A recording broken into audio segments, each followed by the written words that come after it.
নমস্কাৰ সকলোকে স্বাগতম জনাইছো আজি ভিডিঅ'টিলৈ। আজি ভিডিঅ'টিত মেণ্টেল এবিলিটি আৰু ৰিজনিঙৰ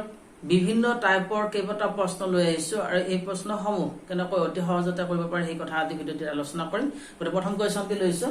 ইয়াতে আমাৰ এটা নাম্বাৰ সিৰিজ দিয়া আছে আৰু এই নাম্বাৰ সিৰিজটিত শেষৰ নাম্বাৰটো কিমান আহিব এটো আমাক উলিয়াব দিছে। এনে ধৰণে যদি নাম্বাৰ সিৰিজ দিয়া থাকে তেনেহলে আমি প্ৰথমতে কি কৰিব লাগিব, এই নাম্বাৰ সিৰিজটো ভালকৈ অবজাৰ্ভ কৰিব লাগিব। অবজাৰ্ভ কৰি ইয়াতে কি প্যাটাৰ্ন ফলো হৈ আছে তাৰ হিন্স উলিয়াবৰ কাৰণে চাব লাগিব। আৰু হিন্স উলিয়াবলৈ হলে আমি ইয়াতে ইহঁতৰ ডিফাৰেন্সটো উলিয়াই চাব লাগিব। ইহঁতৰ ডিফাৰেন্সটো যদি আমি চাওঁ 1 আৰু 10 ৰ ডিফাৰেন্স 9 হয়, 10 আৰু 19 ৰ ডিফাৰেন্স 9 হয়, 19 আৰু 28 ৰ ডিফাৰেন্স 9 হয়। গতিকে এই ধৰণে আমি ডিফাৰেন্সখিনি উলিয়াৰ পিছত ইয়াৰ প্যাটাৰ্নটো পাই গলো। গতিকে ইয়াতে কি প্যাটাৰ্ন ফলো হৈ আছে, ইয়াতে ইহঁত প্ৰথম আৰু দ্বিতীয় সংখ্যা দুটা ডিফাৰেন্স 9, দ্বিতীয় আৰু তৃতীয় সংখ্যা দুটা ডিফাৰেন্স 9, তৃতীয় আৰু চতুৰ্থ সংখ্যা দুটা ডিফাৰেন্স 9। এই ধৰণৰ প্যাটাৰ্ন ফলো হৈ আছে। আলটিমেটলি আমাৰ লাষ্টৰ যিটো সংখ্যা পাইছো এই সংখ্যাটোৰ লগত এই সংখ্যাটোৰ ডিফাৰেন্স কিমান হ'ব, 9 হ'ব। অৰ্থাৎ এই সংখ্যাটোৰ লগত 9 যোগ কৰিলে আমি এই সংখ্যাটো পাম। মানে 28 ৰ লগত 9 যোগ কৰিলে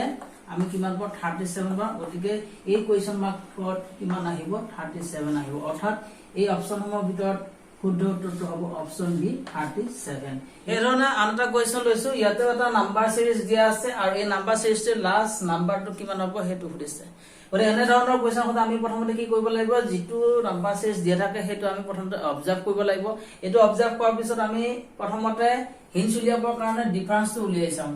1 আৰু 4 ৰ ডিফাৰেন্স কিমান হয়, 3 হয়। 4 আৰু 13 ৰ ডিফাৰেন্স কিমান হয়, 9 হয়। 13 আৰু 14 ৰ ডিফাৰেন্স কিমান হয়, 27 হয়। ইয়াতে যদি আমি চাওঁ, ইয়াতে আমি ডাইৰেক্টলি এটা প্যাটাৰ্ন ভালকৈ পোৱা নাই, কিন্তু আমি যদি ভালকৈ অবজাৰ্ভ কৰো তেতিয়াহলে আমি এটা প্যাটাৰ্নটো পাম। কেনেকুৱা প্যাটাৰ্ন, এই 3 টো কি হয়, 3 to the power 1,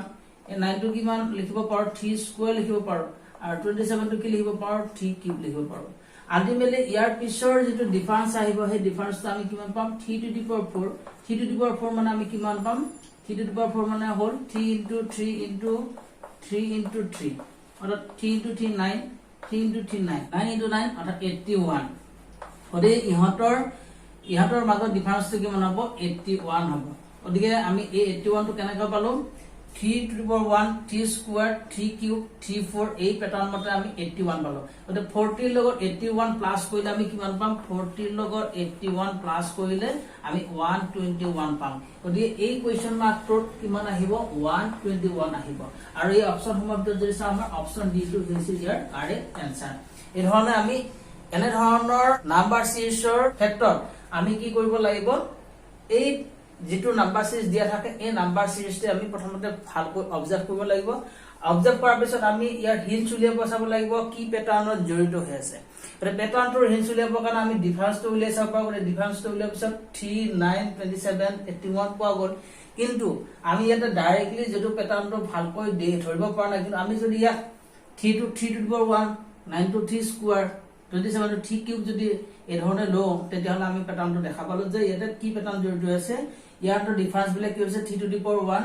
next difference to 3 square, next difference 3 to the power 3, এই ধৰণে নেক্সট ডিফাৰেন্সটো কি হ'ব, 3 to the power 4 হ'ব। আৰু 3 to the power 4 মানে কিমান পাইছো, 81 পাইছো। গতিকে 81 টো যদি আমি এই 40 লগত যোগ কৰো তেতিয়াহলে কিমান পাওঁ, 121 পাওঁ। গতিকে নেক্সট নাম্বাৰটো কিমান হ'ব, 121 হ'ব। এই ধৰণে অতি সহজতে এনে ধৰণৰ প্ৰশ্নবোৰ উত্তৰ কৰিব পাৰি।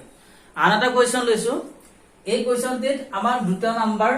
ইয়াতে উলিয়াব দিছে। ইয়াতে কিমান নাম্বাৰ হ'ব আৰু ইয়াতে কিমান নাম্বাৰ হয় এই দুটা আমাক উলিয়াব দিছে। এটা যদি আমি এই নাম্বাৰ সিৰিজটো যদি অবজাৰ্ভ কৰো ভালকৈ তেতিয়াহলে আমি ইয়াতে দেখা পাম এটা দুটা প্যাটাৰ্ন জড়িত হৈ আছে। এই দুটা প্যাটাৰ্ন কেনেকৈ জড়িত আছে, আমাৰ 12 আৰু 14, 14 আৰু 16, 16 আৰু 18 এই ধৰণে এটা প্যাটাৰ্ন জড়িত হৈ আছে। আৰু ওপৰৰ ফালে যদি আমি চাওঁ 6 আৰু 12, 12 আৰু 18 এই ধৰণে এটা প্যাটাৰ্ন জড়িত হৈ আছে। প্যাটাৰ্ন কেইটাত কেনে ধৰণে জড়িত হৈ আছে সেইটো আমি যদি চাওঁ, 12 আৰু 14 ৰ ডিফাৰেন্স কিমান হয়, 2 হয়। 14 আৰু 16 ৰ ডিফাৰেন্স কিমান হয়, 2 হয়। 16 আৰু 18 ৰ ডিফাৰেন্স কিমান হয়, 2 হয়। অৰ্থাৎ ইয়াতে আমাৰ প্ৰথম সংখ্যাটোৰ লগত 2 যোগ কৰাত তৃতীয় সংখ্যাটো পোৱা গৈছে, তৃতীয় সংখ্যাটোৰ লগত 2 যোগ কৰাত পঞ্চম সংখ্যাটো পোৱা গৈছে, পঞ্চম সংখ্যাটোৰ লগত 2 যোগ কৰাত সপ্তম সংখ্যাটো পোৱা গৈছে। আলটিমেটলি এইটো 2 2 2 এই প্যাটাৰ্নটো ফলো হৈ আছে। গতিকে ইয়াৰ লগত আমি যদি 2 যোগ কৰো তেতিয়াহলে আমি নেক্সট এই সংখ্যাটো পাম। কিন্তু 18 ৰ লগত 2 যোগ কৰিলে আমি কিমান পাম, 20 পাম। গতিকে আমাৰ লাষ্টৰ এই সংখ্যাটো পাই গলো। সেই ধৰণে যদি আমি নেক্সট প্যাটাৰ্নটো যদি চাওঁ, এটা 6 ৰ লগত 6 যোগ কৰা 12 পোৱা গৈছে 12 ৰ লগত 6 যোগ কৰা 18 পোৱা গৈছে আলটিমেটলি 18 ৰ লগত 6 যোগ কৰিলে আমি এই সংখ্যাটো পাম গতিকে 18 ৰ লগত 6 যোগ কৰিলে আমি কিমান পাম 24 পাম গতিকে এই সংখ্যাটো কিমান হ'ব 24 হ'ব অৰ্থাৎ আমাৰ যেটো সংখ্যাৰ পেয়াৰ আছিল সেই পেয়াৰটো হৈ গ'ল 24 আৰু 20 এই অপচন সমূহৰ ভিতৰত যদি আমি চাওঁ option B is the our answer for this question ইয়াতে আমাৰ কি প্যাটাৰ্ন জড়িত হৈ আছে আমাৰ এটা প্যাটাৰ্ন জড়িত হৈ আছে প্ৰথম সংখ্যাটোৰ লগত +2 কৰা তৃতীয় সংখ্যাটো পোৱা গৈছে তৃতীয় সংখ্যাটোৰ লগত +2 কৰা পঞ্চম সংখ্যাটো পোৱা গৈছে পঞ্চম সংখ্যাটোৰ লগত +2 কৰা সপ্তম সংখ্যাটো পোৱা গৈছে সপ্তম সংখ্যাটোৰ লগত +2 কৰা লাষ্টৰ সংখ্যাটো পোৱা গৈছে এই ধৰণে এটা প্যাটাৰ্ন জড়িত হৈ আছে এই ধৰণে দ্বিতীয় সংখ্যাটোৰ লগত +6 কৰা চতুৰ্থ সংখ্যাটো পোৱা গৈছে চতুৰ্থ সংখ্যাটোৰ লগত +6 কৰা ষষ্ঠ সংখ্যাটো পোৱা গৈছে আৰু ষষ্ঠ সংখ্যাটোৰ লগত +6 কৰা অষ্টম সংখ্যাটো পোৱা গৈছে এই ধৰণে এটা প্যাটাৰ্ন জড়িত অৰ্থাৎ ইয়াতে দুটা প্যাটাৰ্ন জড়িত হৈ আছে আমি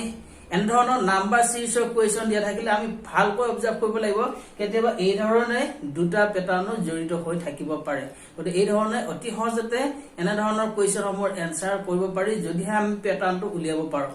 নেক্সট কোৱেশ্চন এটি লৈছো ইয়াতে এটা আমাক সিৰিজ দিয়া আছে আৰু এই সিৰিজটি আলফা নিউমাৰিক সিৰিজ হয় ইয়াতে আমাৰ লেটাৰ আৰু নাম্বাৰ দুইটা একেলগে দিয়া আছে গতিকে এই ধৰণে যদি আলফা নিউমাৰিক সিৰিজ দিয়া থাকে আমি লেটাৰ কেইটা কি প্যাটাৰ্ন জড়িত হৈ আছে হেতু আমি উলিয়াব লাগিব আৰু যেটো নাম্বাৰ দিয়া আছে নাম্বাৰ কেইটা আমাৰ কি প্যাটাৰ্ন জড়িত আছে হেতু আমি এটা প্যাটাৰ্ন উলিয়াব লাগিব হেতু উলিয়াৰ পিছত আমি ৰিজাল্টটো পাম ইয়াতে কিমান হয় হেতু আমি পাম গতিকে এতিয়া যদি প্ৰথমতে যদি লেটাৰ কেইটা চাওঁ জে এল ইহতৰ মাজৰ ৰিলেচনটো কেনেকুৱা হয় জে ৰ পিছত কে কে পোৱা যায় কে ৰ পিছত আমি এল পাওঁ জে কে এল অৰ্থাৎ জে টোৰ পিছত এটা লেটাৰ এৰি নেক্সট লেটাৰটো লিখা হৈছে হেতনে এল টোৰ পিছত জে কে এল এল টোৰ পিছত এম লেটাৰটো এৰি আমি ইয়াতে এন পাম এন পোৱাৰ পিছত এনৰ পিছত এটা লেটাৰ এৰি ও লেটাৰটো এৰি আমি পি পাম পি লেটাৰটোৰ পিছত কিউ লেটাৰটো এৰি আমি আৰ পাম অৰ্থাৎ এই প্যাটাৰ্নটো ফলো হৈ আছে আমি যদি ইয়াতে চাওঁ এই প্যাটাৰ্নটো সম্পূৰ্ণৰূপে ফলো হৈ আছে গতিকে আমাৰ এনসাৰ প্ৰথমতে লেটাৰ কি আহিব এন আহিব এবাৰ আমি যদি নাম্বাৰ সমূহ চাওঁ 14 আৰু 16 14 আৰু 16 ৰ ডিফাৰেন্স কিমান হয় 2 হয় গতিকে 16 আৰু এই সংখ্যাটোৰ ডিফাৰেন্স কিমান হ'ব লাগিব 2 হ'ব লাগিব গতিকে 2 হ'ব লাগিলে ইয়াতে আমাৰ কিমান হ'ব লাগিব 18 হ'ব লাগিব গতিকে আমি 18 ইয়াতে 18 লিখিলে আমাৰ 16 আৰু 18 ৰ ডিফাৰেন্স 2 হ'ব গতিকে আলটিমেটলি ইয়াতে 18 হ'ব এই ধৰণে যদি বাকিখিনি ফলো হয় নহয় হেতু চাই লওঁ 18 আৰু 20 ৰ ডিফাৰেন্স কিমান হয় 2 হয় 20 আৰু 22 ৰ ডিফাৰেন্স কিমান হয় 2 হয় অৰ্থাৎ নাম্বাৰ সমূহৰ ক্ষেত্ৰতো এই যেটো প্যাটাৰ্ন এই প্যাটাৰ্নটো জড়িত হৈ আছে আলটিমেটলি নাম্বাৰ আৰু লেটাৰ এই দুইটাৰ যি প্যাটাৰ্ন আমি পালো সেই প্যাটাৰ্নখিনি সম্পূৰ্ণৰূপে শুদ্ধ হয় গতিকে ইয়াৰ এনসাৰ কি হ'ব n 18 হ'ব অৰ্থাৎ অপচন সমূহৰ ভিতৰত আমাৰ অপচন বি টো হৈছে ইয়াৰ কাৰেক্ট এনসাৰ নেক্সট কোৱেশ্চন এটা লৈছো আৰু এই কোৱেশ্চনটি এটা লেটাৰৰ সিৰিজ দিয়া আছে আৰু এই লেটাৰৰ সিৰিজটো যদি আমি ভালকৈ অবজাৰ্ভ কৰো তেনহলে আমি দেখা পাম যে ইয়াতে কেনে ধৰণৰ প্যাটাৰ্ন জড়িত হৈ আছে ও পি কিউ এটাৰ পিছত এটা লেটাৰ এনেকৈ পোৱা গৈছে হেতুনে এল এম এন এই ধৰণে এইকেইটা লেটাৰ গঠন হৈছে আই জে কে এই ধৰণে পোৱা গৈছে এটাৰ পিছত এটা লেটাৰ আই জে কে এই ধৰণে যদি আমি চাওঁ এটা সি ডি ই এটাৰ পিছত এটা লেটাৰ সি ডি ই এই ধৰণে পোৱা গৈছে আলটিমেটলি ইয়াতে আমি যেটো পাম হেতু কি হ'ব এই ধৰণে তিনিটা লেটাৰ পাম এটাৰ পিছত আনটো লেটাৰ এই ধৰণে আমি তিনিটা লেটাৰ পাম এতিয়া এই ধৰণে লেটাৰ পাবলৈ আমি এটা চাব লাগিব যে ইয়াতে আমি আৰম্ভণি কোনটো লেটাৰ হ'ব কাৰণ আৰম্ভণিটো পালেহে বাকি দুটা লেটাৰ পাম গতিকে আৰম্ভণি কোনটো লেটাৰ হ'ব হেতু চাবৰ কাৰণে আমি ইয়াৰ যদি আমি ভালকৈ পুনৰ অবজাৰ্ভ কৰো তেতিয়ালে আমি পাম চাব সি ডি ই আমি এটা যদি এফ জি এইচ বুলি ধৰি লওঁ তেতিয়া হলে তাৰ পিছত আমি এটা ফলো হয় না এই প্যাটাৰ্নটো ফলো হয় না চাই লম H of I J K K পিছত এল এম এন এনৰ পিছত ও পি কিউ অৰ্থাৎ আমাৰ এই সিৰিজটো সম্পূৰ্ণৰূপে একাধিক ক্ৰমে আছে অনুতাকৈ গতিকে আমি ইয়াতে যদি এইচ জি এফ লওঁ তেতিয়ালে এটো শুদ্ধ হ'ব কাৰণ সি ডি ই ইৰ পিছত এফ আহিছে অৰ্থাৎ য'ত শেষ হৈছে তাৰ পিছৰ লেটাৰটোৰ পৰা সিৰিজটো আকৌ আৰম্ভ হৈছে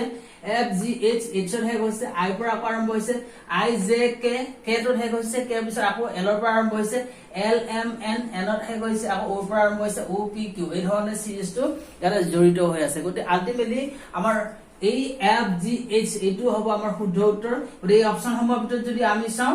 এ জি এফ অপচন এটো হৈছে ইয়াৰ কাৰেক্ট এনসাৰ নেক্সট কোৱেশ্চন দি লৈছো which word does not belong to the others এই ওয়ার্ড কেইটাৰ চাৰিটাৰ তিনিটাৰ মিল আছে আৰু এটা মিল নাই অৰ্থাৎ এটা ওয়াৰ্ড আন তিনিটাৰ লগত মিল নাই গতে হেতু উলিয়াব লাগে যদি আমি ইয়াতে চাও ইঞ্চ ইঞ্চটো হৈছে দৈৰ্ঘ্যৰ একক সেন্টিমিটাৰটো হৈছে দৈৰ্ঘ্যৰ একক হেতু ইয়াৰ্ড হৈছে দৈৰ্ঘ্যৰ একক 3 ফুট দৈৰ্ঘ্য এক গজ বুলি কোৱা হয় গতিকে এটো এটা দৈৰ্ঘ্যৰ একক অংশটো হৈছে এটো হৈছে আমাৰ ওজনৰ একক অংশটো হৈছে ওজনৰ একক গতিকে আমি যদি ইয়াতে ডিফাৰেন্স কেইটা যদি চাও আমি ইয়াতে যদি অড টু চাও তেতিয়া হলে আমাৰ অপচন বি টো হ'ব ইয়াৰ কাৰেক্ট আনসাৰ কাৰণ অংশ হৈছে 1 পাউণ্ডৰ 16 ভাগৰ এভাগ অৰ্থাৎ ই ওজনৰ একক হয় আমি বাকিটা যদি চাও ইঞ্চ সেন্টিমিটাৰ আৰু ইয়াৰ্ড এইকেইটা হৈছে দৈৰ্ঘ্যৰ একক হেতু আমাৰ অমিলটো উলিয়া পৰিছে বাকিকেইটা লগ অমিলটো উলিয়া পৰিছে গতিকে এ সি ডি এইকেইটা হৈছে দৈৰ্ঘ্যৰ একক আৰু বি টো যেটো ওজনৰ একক গতিকে বি হ'ব ইয়াৰ কাৰেক্ট আনসাৰ নেক্সট কোৱেশ্চনটো লৈছো find the word that names a necessary part of a book এখন কিতাপৰ এই তলৰ অপচনসমূহৰ ভিতৰত আটাইতকৈ প্ৰয়োজনীয় পাৰ্টটো কোনটো হয় এইটো কোৱেশ্চন সুধিছে গতিকে ইয়াতে যদি আমি চাম ফিকশন পেজেস পিকচাৰ্স আৰু লাৰ্নিং এইকেইটাৰ ভিতৰত আটাইতকৈ নেসেসাৰি পাৰ্টটো হ'ব অপচন বি পেজেস কাৰণ কিতাপ বুলি ক'লে পেজ থাকিব লাগে কাৰণ পেজ নহলে কেতিয়াও এখন কিতাপ নহয় ফিকশন অৰ্থাৎ কাল্পনিক কাহিনী ফিকশন কাল্পনিক কাহিনী নহলে এখন কিতাপ হ'ব পাৰে পিকচাৰ্স ছবি নাথাকিলেও এখন কিতাপ হ'ব পাৰে আৰু লাৰ্নিং লগত কিতাপৰ কোনো কথা নাই লাৰ্নিং নহলেও এখন কিতাপ হ'ব পাৰে গতিকে আমি যদি এই অপচনসমূহ যদি চাও পেজেস হৈছে ইয়াৰ কাৰেক্ট আনসাৰ কাৰণ পেজ নোহোৱাকৈ এখন কেতিয়াও কিতাপ হ'ব নোৱাৰে আন এটা কোৱেশ্চন লৈছো cup is to coffee as ball is to কাপৰ লগত যেনেকৈ কফি জড়িত এটা বল অৰ্থাৎ বাটিৰ লগত কি জড়িত হেতু আমাক সুধিছে গতিকে আমি প্ৰথমতে কাপ আৰু কফি ৰিলেচনটো উলিয়াব লাগিব তাৰ পিছত আমি কি কৰিব পাৰিম বাটি আৰু এই অপচনসমূহৰ ভিতৰত কোনটো ৰিলেচন খাতে বা এই অপচনৰ ভিতৰত কোনটো শুদ্ধ হেতু আমি উলিয়াব পাৰিম গতিকে কাপ আৰু কফিৰ মাজত যদি ৰিলেচনটো চোৱা যায় কফি খোৱাৰ পাত্ৰটো হৈছে কাপ অৰ্থাৎ কফি কাপত খোৱা হয় গতিকে এই ধৰণে যদি আমি চাও বল অৰ্থাৎ বাটিত কি খোৱা হয় হেতু আমি এটা উলিয়াব লাগিব গতিকে বাটিত কি খোৱা হয় এটো উলিয়াব কাৰণ আমি যদি অপচনসমূহ চাও দিস মানো হৈছে পাত্ৰ গতি এটো অপচন নহয় বলত বা বাটিত সকলো প্ৰকাৰৰ খাদ্য খোৱা নহয় এটো স্পুনটো ইয়াৰ কাৰেক্ট আনসাৰ নহয় কিন্তু এটা অপচন যদি আমি বি চাম বি টো হ'ব ইয়াৰ কাৰেক্ট আনসাৰ কাৰণ বল অৰ্থাৎ বাটিত আমি জোল জাতীয় খাদ্য বা আঞ্জাসমূহ খাও গতিকে soup is the correct answer for this question যেনেকৈ কাপ কফিৰ সৈতে জড়িত হেতু বল সুপৰ সৈতে জড়িত গতিকে আমাৰ অপচনসমূহৰ ভিতৰত অপচন বি soup হৈছে ইয়াৰ কাৰেক্ট আনসাৰ আন এটা কোৱেশ্চন লৈছো ইয়াতে আমাৰ এটা লজিক্যাল কোৱেশ্চন দিছে if 9 = 90 8 = 72 7 = 56 6 = 42 then 5 কিমান হয় এটো এটা লজিক্যাল কোৱেশ্চন হয় গতিকে এই কোৱেশ্চনটো আমি লজিকটো আমি প্ৰথমতে বুজিব লাগিব কি লজিকত এই ধৰণে লিখা হৈছে গতিকে আমি যদি লজিকটো যদি আমি চাও 9 = 90 দি আছে 9 = 90 টো আমি কেনেকৈ পাম 9 * 10 = 90 পাম অৰ্থাৎ 9 লগত 10 পূৰণ কৰি আমি 90 পাইছো অৰ্থাৎ 9 যেটো আমাৰ সংখ্যা দি আছে তাৰ পিছৰ সংখ্যাটোৰ লগত পূৰণ কৰি আমি 90 পাইছো সেই ধৰণে বাকিখিনি ফলো হৈ আছে না হেতু আমি চাব লাগিব গতিকে 8 = 72 আছে গতিকে 8 * 8ৰ পিছৰ সংখ্যাটো 9 গতিকে 8 9 কিমান হ'ব 72 হ'ব গতিকে এই ধৰণে আমি এটো পাইছো নেক্সট যদি আমি চাও এটো 7 আৰু 56 গতিকে 7 * 7ৰ পিছৰ সংখ্যাটো 8 গতিকে 7 8 গুণ 56 গতিকে এই ধৰণৰ এটো ফলো হৈ আছে নেক্সট 6 = 42 পোৱা গৈছে গতিকে 6 * 6ৰ পিছৰ সংখ্যাটো 7 অৰ্থাৎ 6 * 7 = 42 অৰ্থাৎ এটো ফলো হৈ আছে আলটিমেটলি আমাৰ যেটো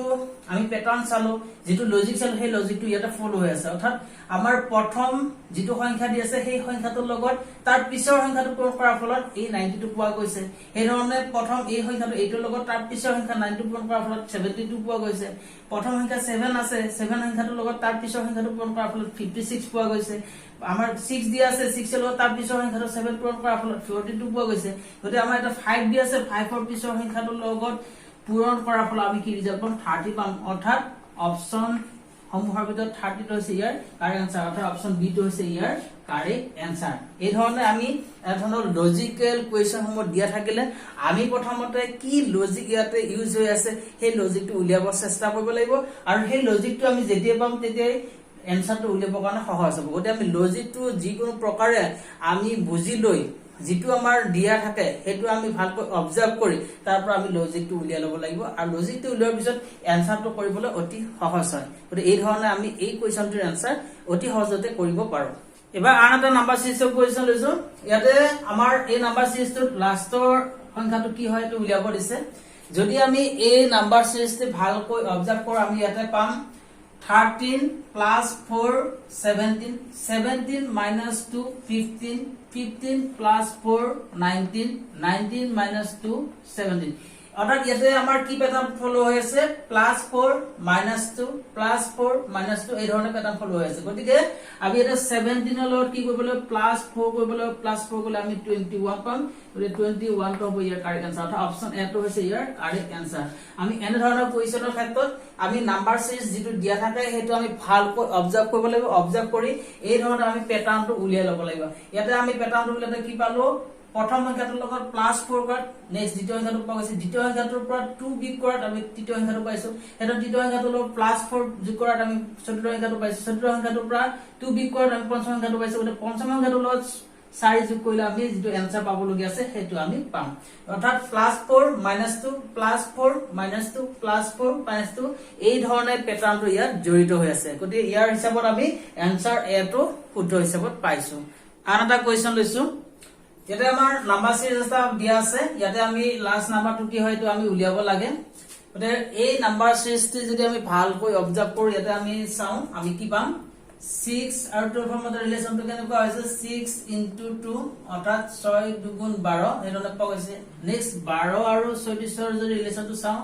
12 3 36 হয় এটা 36 আৰু 144 ৰিলেচনটো যদি আমি চাও এটা যদি 4 হয়